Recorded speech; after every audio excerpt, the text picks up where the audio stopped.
திராவிட முன்னேற்ற கழகம் ஆட்சி பொறுப்பேற்று 4 ஆண்டுகள் நிறைவு பெற்றுகின்றன. இன்றைய தினம் வேளாண் பட்ஜெட் 5வது முறையாக தாக்கல் செய்யப்பட்டிருக்கின்றன. கடந்த 4 ஆண்டுகளாக தாக்கல் செய்யப்பட்ட நிதிநிலை அறிக்கை போல இந்த ஆண்டும் அதையே தொடர்ந்து நிதிநிலை அறிக்கையை தாக்கல் செய்திருக்கின்றார்கள்.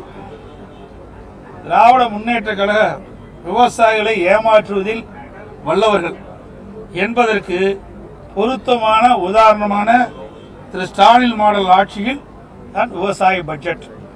இதுதான் விவசாய பட்ஜெட். விவசாயத்திற்கு தனி பட்ஜெட் என்று கூறி ஏதோ தனி பட்ஜெட் போட்டால் விவசாயிகள் வளர்ந்து செழித்து வளமாக வாழ்வாள் என்று விவசாயிகள் கனவு கண்டார்கள்.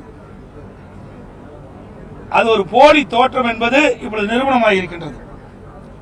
2021-22 முதல் தனி பட்ஜெட் போட்டவர்கள் இன்றைய தினம் 5வது முறையாக வேளாண் பட்ஜெட்டை கிட்டத்தட்ட 1.25 மணி நேரம் சட்டமன்றத்திலே வாசித்து சாதனை படைத்திருக்கின்றார்கள். அதுதான் சாதனை வேளாண் பட்ஜெட்ல.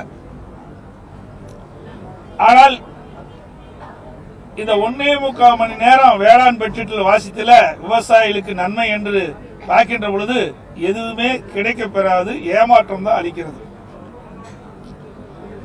அது மட்டுமல்ல, வேளாண் துறையை சார்ந்த, அதாவது ஊரக வளர்ச்சித்துறை, பட்டு வளர்ச்சித்துறை, கால்நடைத்துறை, பால்வளத்துறை, கூட்டுறவுத்துறை, மீன்வளத்துறை, வருவாய்த்துறை, தொழில்துறை, மின்சாரத்துறை, நீர்வளத்துறை, பால்வளத்துறை, இப்படின்னு பல துறைகளை ஒன்றாக இணைத்து ஒரு அவியல் கூட்டு மாதிரி ஒரு வேளாண் பட்ஜெட் என்ற ஒரு பட்ஜெட்டை இன்றைக்கு வேளாண் அமைச்சர் சட்டமன்றத்திலே தாக்கல் செய்திருக்கின்றார். இந்த வேளாண் பட்ஜெட்டில் விவசாயிகளுக்கு பயனளிக்கக்கூடிய திட்டமோ எனது நன்மையோ என்று பார்க்கின்ற பொழுது எதுவுமே கிடைக்கப்பெறாத ஏமாற்றத்தை தான் இந்த வேளாண் பட்ஜெட் விவசாயிகளுக்கு தந்துள்ளது. மாண்புமிகு அம்மா அவர்கள் ஆட்சி காலத்தில் போடப்பட்ட திட்டங்கள், குறிப்பா உணவு பதப்படுத்தும் பூங்கா, உழவர் உற்பத்தி குழு போன்றவை கைவிட்டுட்டாங்க. இப்ப இந்த வருஷத்துல ஏதோ ஒரு சில இடத்துல அறிவிச்சிருக்கிறாங்க. கடந்த 3 ஆண்டு பட்ஜெட்ல காண அது இல்லை. நான் எல்லாம் அந்த இன்றைய தினம் வரை கடந்த 4 ஆண்டுகள், இன்றைய தினம் 5 ஆண்டுகள் திராவிட முன்னேற்ற கழக ஆட்சியில வேளாண் பட்ஜெட்ல அது அறிவிக்கப்பட்டதை ஒட்டி அனைத்துமே நான் இந்த நேரத்தில் தெரிவிக்கிறேன்.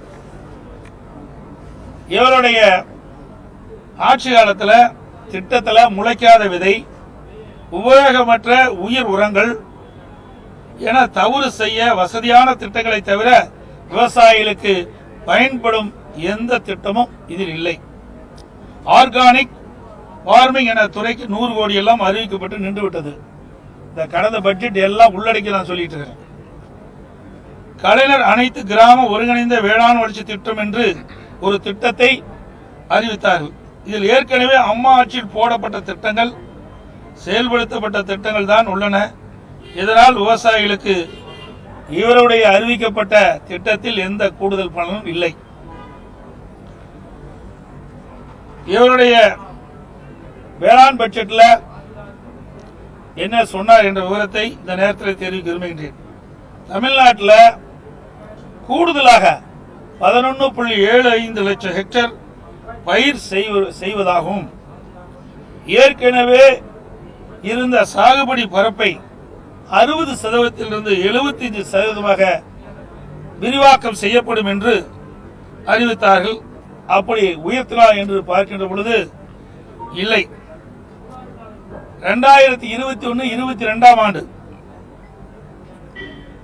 மொத்த சாகுபடி பரப்பு சதவீதத்தில் சொல்றேன் 63.48 லட்சம் ஹெக்டேர். இது பர்சன்டேஜ்ல 48.7%. ஆனா சாகுபடி செய்த பரப்பு சதவீதம் பார்க்கின்ற பொழுது 49.08 லட்சம் தான் ஹெக்டேர் தான் சாகுபடி செஞ்சிருக்கிறாங்க. சதவீதம் 37.7%. 22, 23 அதில் பார்த்தீங்கன்னா 62.60 லட்சம் ஹெக்டேர், அதில் 48%. இதில் சாகுபடி செய்து பரப்பளவு 48.3 லட்சம், சதவீதம் 37.1%. 23, 24 ஆண்டு மொத்த சாகுபடி பரப்பு சதவீதம் 61.16 லட்சம் ஹெக்டேர், சதவீதம் 46.9%. சாகுபடி செய்தது 47.56 லட்சம் ஹெக்டேர், சதவீதம் 36.5. அதாவது 21, 22 மொத்த சாகுபடி சதவீதத்துக்கு சாகுபடி செய்த சதவீதத்திற்கும் கணக்கிட்டு பார்க்கின்ற பொழுது 37.7% இருந்த சாகுபடி செய்தவருடைய பரப்பளவு 23, 24 கிட்டத்தட்ட 1.2% குறைஞ்சி இருக்குது, அதிகமாகல. இதையெல்லாம் ஆண்டுதோறும் சாகுபடி பரப்பு குறைந்து வருவதை தவிர திமுக ஆட்சி குறைந்து எதுவுமே சாகுபடி செய்தவருடைய பரப்பு அதிகரிக்கல.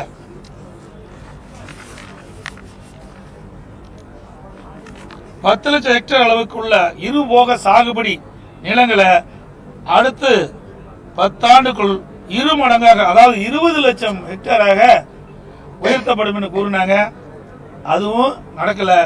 21, 22 ஒருபோகை ஒரு முறைக்கு மேல் சாகுபடி செய்த பரப்பு சுமார் 14.39 லட்சம் ஹெக்டேர்.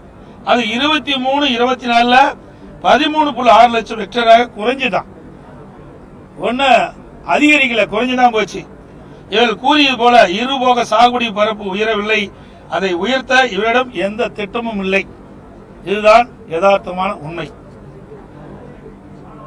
தேங்காய், பருத்தி, சூரியகாந்தி, கருப்பு ஆகிய பணப்பயிர்களுக்கு வேளாண் ஆக்கத்திறனில் தமிழ்நாட்டை முதல் 3 இடங்களில் கொண்டு வருவோம் என்றார்கள். அதுவும் நடக்கல. இந்த பயிர் உற்பத்தி திறன் ஆண்டுதோறும் குறைந்து கொண்டே வருகிறது. அதனுடைய விவரம்: நெல் உற்பத்தி திறன் ஹெக்டேருக்கு 21, 22 3566 கிலோ இருந்தது. 23, 24 ஆண்டு அது குறைஞ்சி 3354 கிலோவாக குறைஞ்சு போச்சு. பஞ்சு உற்பத்தி திறன் ஒரு ஹெக்டேருக்கு 2019-20 419 கிலோ லிண்ட் இருந்தது. 23, 24 அது குறைஞ்சி 312 கிலோ லிண்ட் மட்டுமே உற்பத்தி ஆயிருக்கு. கரும்பு உற்பத்தி திறன் ஹெக்டேருக்கு 108 டன்னா இருந்தது. 23, 24 அது 105 டன்னா குறைஞ்சு போச்சு. மொத்த நெல் உற்பத்தி 79.06 லட்சம் டன்னா இருந்தது. 23, 24 70.48 லட்சம் டன்னா குறைஞ்சு போச்சு. பயிர் வகைகள் உற்பத்தி 4.98 லட்சம் இருந்ததை 2020, 23 24 3.86 லட்சம் டன்னா குறைந்து விட்டது. இப்படி பல பயிர் உற்பத்தியும் உற்பத்தி திறனும் இந்த ஆட்சியில் குறைந்து விட்டது. இது தமிழ்நாடு புள்ளிவிவர துறையிலிருந்து எடுக்கப்பட்டது. எனவே இந்த அரசு விவசாயிகளுக்கு பயன்படும் எந்த திட்டத்தையும் நிறைவேற்றவில்லை. விவசாயிகள் உற்பத்திக்கு இடுபொருள் கிடைப்பதில்லை, தரமான விதைகளும் கிடைப்பதில்லை, கொடுப்பதும் இல்லை. நோய் ஏற்பட்டால் அதை கட்டுப்படுத்த, அதாவது பயிர்களுக்கு நோய் ஏற்பட்டால் அதை கட்டுப்படுத்த அரசு உதவ முன்வருவதில்லை. பயிரிழப்பு ஏற்பட்டால் இழப்பீடு கிடைப்பதில் குறுவை சாகுபடிக்கு 3 ஆண்டாக தொடர்ந்து பயிர் காப்பீட்டு திட்டத்தில் விவசாயிகளை சேர்க்கப்படல. இந்த ஆண்டுக்கு முந்தைய ஆண்டு வீரவசனம் பேசினார் திரு ஸ்டாலின் அவர்கள். மேட்டூருக்கு போய் இது டெல்டாக்காரன் அப்படின்னு தண்ணி திறந்து விட்டார். தண்ணி திறந்து விட்டு அந்த குறுவை சாகுபடிக்கு போதிய தண்ணீர் கிடைக்காதனால பயிரிட்ட பயிர்கள்லாம் கிட்டத்தட்ட சுமார் 2 லட்சம் ஏக்கர் பயிர்கள் எல்லாம் காஞ்சி விவசாயிகள் பெரும் நஷ்டத்துக்குள்ளானாங்க. அதற்கு இழப்பீடு தொகை கொடுக்க முடியல. ஏன்னா பயிர் காப்பீட்டு திட்டத்தில் சேர்க்கல. அனைத்து இந்திய அண்ணா திராவிட முன்னேற்ற கழக ஆட்சி இருக்கின்ற பொழுது ஒவ்வொரு ஆண்டும் குறுவை சாகுபடி செய்த விவசாயிகளை பாதுகாக்கின்ற விதமாக பயிர் காப்பீட்டு திட்டத்தில் அந்த விவசாயிகளை சேர்க்கப்படும். ஆனால் கடந்த 3 ஆண்டுகளாக திராவிட முன்னேற்ற கழக ஆட்சியில் குறுவை சாகுபடிக்கு பயிர் காப்பீட்டு திட்டத்தில் விவசாயிகள் இடம்பெற செய்யல. இதனால இயற்கை சீற்றத்தால் விவசாயிகள் கடுமையாக பாதிக்கப்பட்டாங்க. அதுதான் உண்மை. அதே போல விவசாயிகள் விளைவித்த விளைபொருளுக்கு விலை நிர்ணயம் செய்யப்படும் சொன்னாங்க தேர்தல் அறிக்கையில். அதுவும் இதுவரைக்கும் எந்த அறிவிப்பும் இடம்பெறல. இது ஒரு ஏமாற்று வேலை. அரசு நேரடி நெல் கொள்முதல விவசாயிகள் விற்பனை செய்வதற்காக நெல்லை கொண்டு போறாங்க. அங்க போய் திறந்த வெளியில அடுக்கி வச்சிருக்காங்க. நேற்றைய தினம் நினைக்கிறேன் மழை வெள்ளத்துல சிவகங்கை மாவட்டம் என்று கருதுகிறேன். சிவகங்கை மாவட்டம் தானே.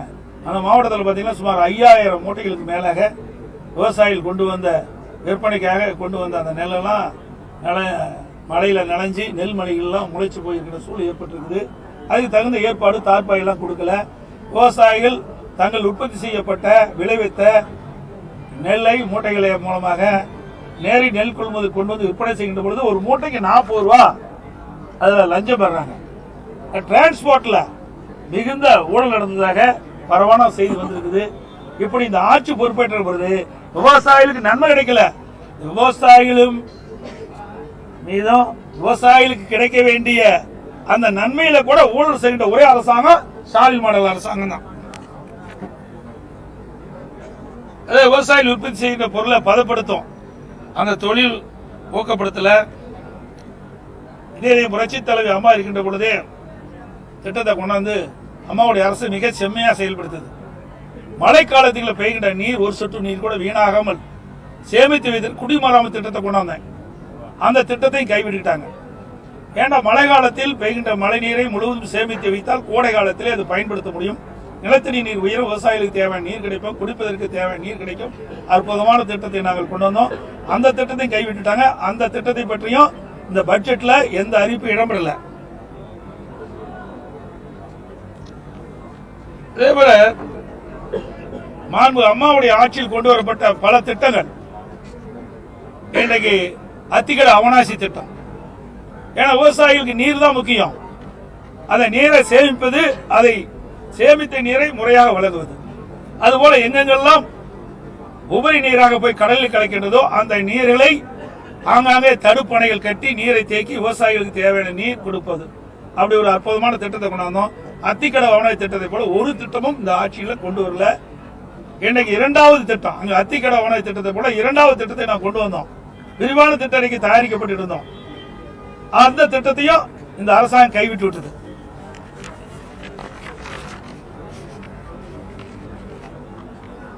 விவசாயிகளுக்கு 24 மணி நேரம் மும்முனை மின்சாரம் வழங்கிட்டு இருந்தோம். தமிழ்நாடு முழுவதும் விவசாயிகள் பயன்பெறுகின்ற விதமாக விவசாயிகளுடைய பம்பு செட்டுகளுக்கு மும்முனை மின்சாரம் 24 வழங்கிட்டு இருந்தோம். இப்போ நீங்க டெல்டா மாவட்டத்தில் ஒரு சில இடத்துல வழங்குறாங்க. மற்ற மாவட்டங்களில் எல்லாம் ஷிப்ட் முறையில தான் இந்த விவசாய பம்பு செட்டுகளுக்கு மின்சாரம் வழங்குவது இந்த அரசாங்கம். நாங்கள் கொடுத்து வந்த அந்த சலுகையும் விவசாயிகளிடம் பறிக்கப்பட்ட அரசாங்கம் ஸ்டாலின் மாநில அரசாங்கம்.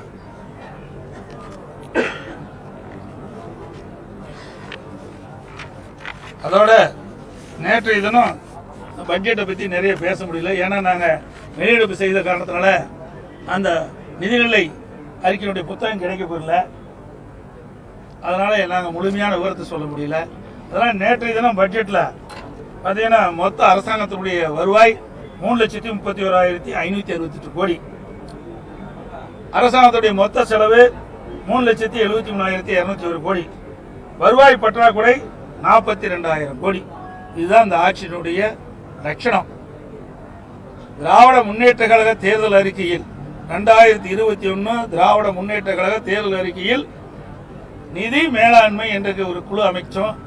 நிதி மேலாண்மை சரி செய்வதற்காக ஒரு குழு அமைக்கப்பட்டாங்க. நிபுணர் குழு அமைக்கும் சொன்னாங்க, அதை அமைச்சாங்க. அந்த நிபுணர் குழு அமைக்கப்பட்ட பிறகு அந்த நிபுணர் குழு என்ன பணி செய்து அதனுடைய அறிக்கை அரசாங்கத்தை தாக்கல் செய்தார்களா? அந்த அறிக்கையில் என்னென்ன சுட்டி காட்டியிருக்கின்றார்கள் அதையெல்லாம் எதுவுமே இதுவரைக்கும் வெளியிடல. நான் பல முறை கேட்டுட்டேன், வெள்ளை அறிக்கை வேணும்னு சொல்லி அதெல்லாம் வெளியிடல. இந்த குழு அமைச்ச பிறகுதான் அதிகமா கடன் வாங்கிட்டு இருக்காங்க. அதுதான் யதார்த்தமான உண்மை. இந்த ஆண்டு 25-26ஆம் ஆண்டு பாத்தீங்கன்னா 1,05,000 கோடி கடன் வாங்குறதா சொல்லியிருக்கிறாங்க. இப்போ இந்த அரசாங்கத்துடைய வேடிக்கை என்னன்னா, இப்ப அறிவிக்கப்பட்ட திட்டங்கள் எல்லாம் கடன் வாங்கித்தான் இந்த திட்டத்தை நிறைவேற்ற முடியும். வெட்ட வெளிச்சத்துக்கு வந்துட்டு எல்லா பத்திரிகை ஊடகத்திலையும் நீங்க தெரிவிச்சிட்டீங்க. இருந்தாலும் மக்கள் தெரிந்து கொள்ள வேண்டும் என்பதற்காக சொல்கின்றேன். இந்த அரசாங்கம் இன்றைக்கு கடனிலே முழுகி கொண்டிருக்கின்றது. இன்றைக்கு எந்த ஒரு திட்டத்தை அறிவித்தாலும் அந்த திட்டம் நிறைவேற்றப்பட வேண்டும் என்றால் கடனை பெற்றுத்தான் அந்த திட்டத்தை நிறைவேற்ற முடியும். இதுதான் இந்த அரசுடைய நிலை. இப்படிப்பட்ட அவல நிலையை இந்த அரசு ஏற்படுத்தியிருக்கின்றது. கடந்த ஆண்டு இந்தியாவிலேயே கடன் வாங்குவதில் முதல் மாநிலம் என்ற பெருமையை திரு ஸ்டாலின் அவருடைய அரசு பெற்றிருக்கின்றது. இதுதான் இந்த ஆட்சியுடைய சாதனை.